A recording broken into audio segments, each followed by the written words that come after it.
Alors, dernière session sur le nerf suprascapulaire et surtout comment et où le bloquer. Je vous rappelle que le nerf suprascapulaire, donc c'est un nerf qui vient du tronc primaire, donc du tronc supérieur, pardon, du plexus brachial, donc des racines C5, C6. On le connaît surtout pour ses fonctions motrices, l'innervation du supraépineux et de l'infraépineux. Mais ce qui nous intéresse lorsqu'on fait un bloc, c'est surtout son innervation sensitive, puisqu'il innerve l'articulation acromioclaviculaire, la bourse sous-acromiodeltoïdienne et l'articulation gléno-humérale. En fait, il va très rapidement partir en latéral du plexus brachial. Il va accompagner l'artère suprascapulaire sous un petit muscle qui permet d'assurer la voie et aussi de bâiller, qui est le muscle homoyoïdien. Puis il va passer en postérieur dans la fosse du muscle supraépineux à travers une échancrure qu'on appelle l'échancrure du justement suprascapulaire sous un petit ligament qu'on appelle le ligament transverse. Donc là, vous avez deux images. Vous avez l'image en vue postérieure, en vue supérieure. Vous voyez, en vue supérieure, le nerf il passe sous son ligament transverse dans l'échancrure suprascapulaire. Il vous donne déjà un rameau pour l'articulation acromioclaviculaire, un rameau pour la bourse sous-acromiodeltoïdienne et un rameau pour l'articulation gléno-humérale.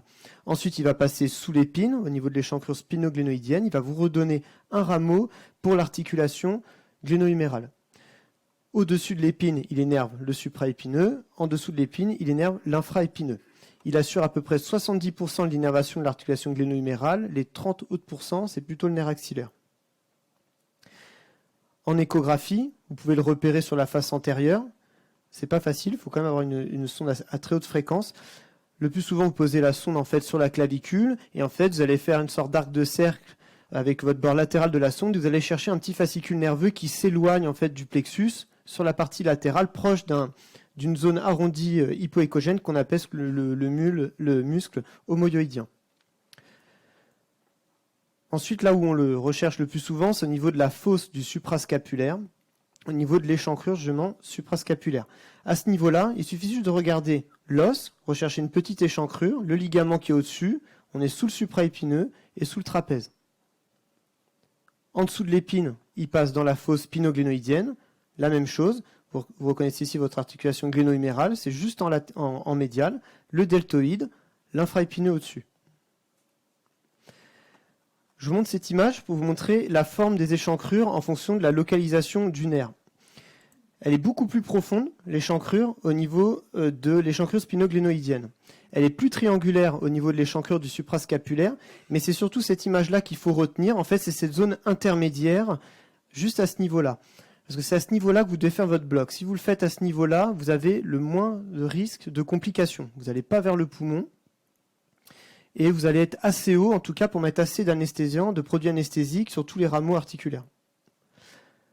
En pathologie, Benoît nous en a parlé, c'est les kystes arthrosynoviaux ou les kystes du labrum. Donc ça vous donne souvent des douleurs assez atypiques, insomniantes de la face postérieure de l'épaule.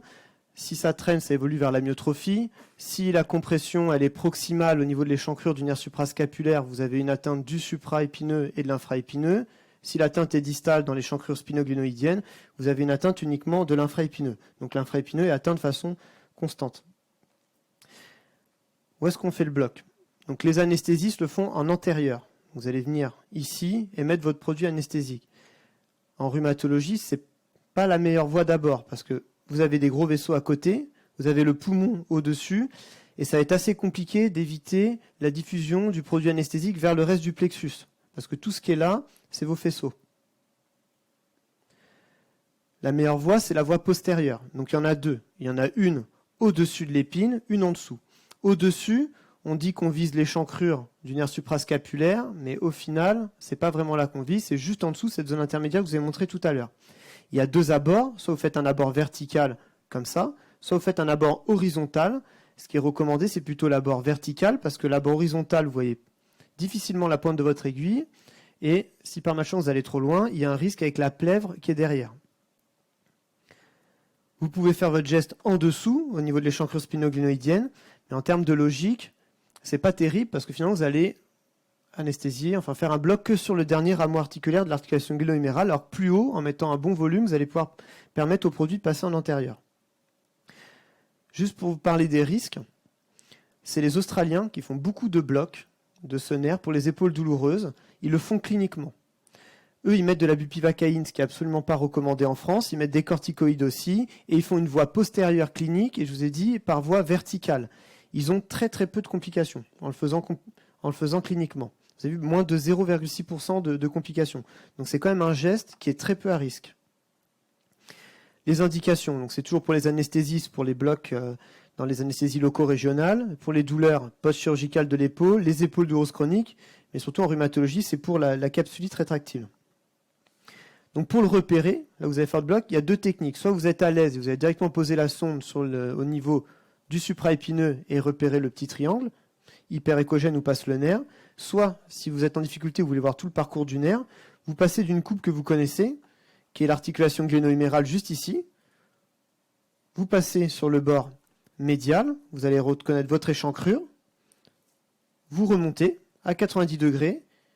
Vous allez avoir une ligne hyper-échogène ici, c'est votre épine. Vous restez bien à 90 degrés et vous remontez encore juste au-dessus et vous tombez sur votre échancrure suprascapulaire, mais je dis c'est plutôt votre zone intermédiaire dans la fosse du supraépineux.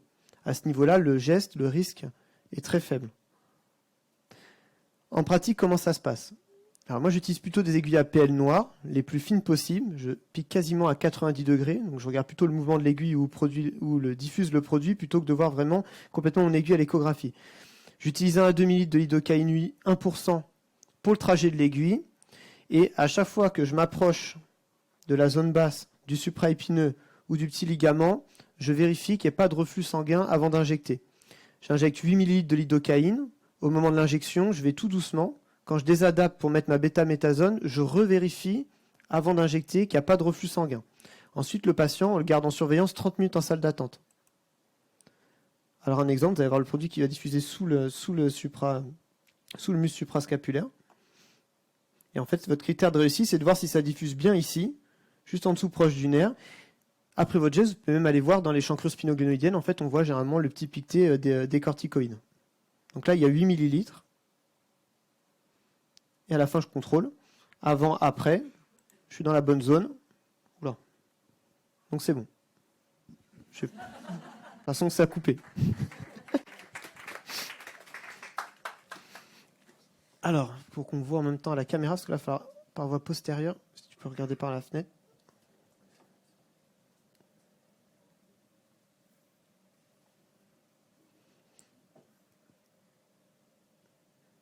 Alors, votre gléno-humérale, elle est là. Là, si vous faites votre coup de basique, vous pouvez remettre la main sur l'épaule de l'autre côté, mais là, on va pas vraiment étudier l'articulation. Donc, en soi, ça ne nous intéresse pas tellement.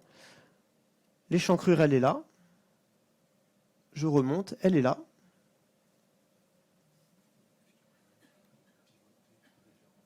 Dans quel sens? Ah oui. Plutôt dans ce sens-là, ouais. Alors, la gléno-humérale est là.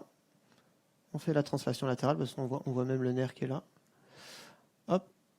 On remonte. J'ai ma ligne hyper-échogène, c'est mon épine. Je remonte encore. Ah, manque de gel.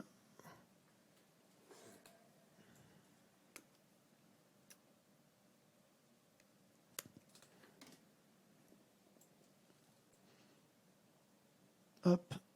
Je remonte sur mon épine. Je vais au-dessus. Hop. Et mon échancrure, elle est là.